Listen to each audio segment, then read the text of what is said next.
ભારતીય બંધારણના અંગીકરણના 75 વર્ષ પૂર્ણ થવા પ્રસંગે બંધારણ દિવસની ગાંધીનગરમાં ગરિમામય ઉજવણી કરવામાં આવી।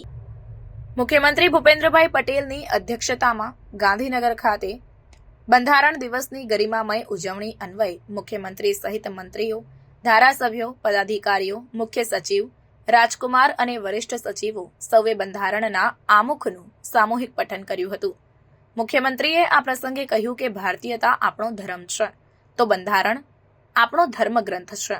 એટલું જ નહીં, નાગરિક ધર્મ નિભાવવામાં આ બંધારણ આપણા સૌનું પથદર્શન કરે છે। તેમણે વધુમાં ઉમેર્યું કે જનહિતના કોઈપણ કામ માટે ફ્રી હેન્ડ એ આપણા બંધારણનું હાર્દ છે। ઉપરાંત વી ધ પીપલથી શરૂ થતું બંધારણ એક ભારત શ્રેષ્ઠ ભારતની ભાવના પણ સાકાર કરનારું છે। મુખ્યમંત્રી ભૂપેન્દ્ર પટેલે બંધારણ સભા દ્વારા બંધારણ નિર્માણ અને સ્વીકારમાં ડોક્ટર બાબા સાહેબ આંબેડકરના અમૂલ્ય યોગદાન સાથે સરદાર વલ્લભભાઈ પટેલ, કનૈયાલાલ મુનશી, હંસાબેન મહેતા જેવા ગરવા ગુજરાતીઓના પ્રદાનનું પણ સ્મરણ કર્યું હતું। તેમણે જણાવ્યું કે બંધારણે ભારતને ગુલામીના લાંબા અંધકાર બાદ પહેલી વખત સાર્વભૌમત્વની સવારનું કિરણ દેખાડ્યું હતું।